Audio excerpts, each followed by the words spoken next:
Abusafo ya memo nyina kwaba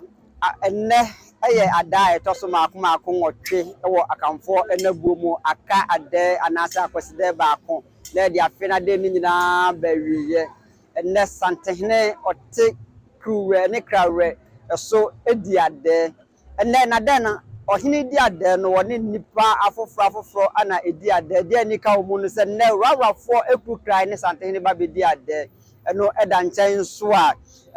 regional security for any of my santehne ba ebedi ade eno eda nchen a Supreme Court judge eba ebedi ade enne saranso enna santehne education foundation Otumfo education foundation ena meka ho asem nkura yi won si honom ema omode enwumasua ho agokansi ehye so no wo mo di nkunim no nipa num a omu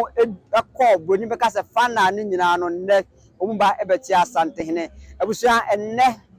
aya da etoso nwotwe faso wadwum se ada etoso enkrono no ebeye ada kese no ti ohene ebebodwa kese boabo ho ende bra na ye ne santehne eni ada no ye bekoso wa bia no ye de bebro meden ye de kofi kakari ye mamomo emama ada etoche ebru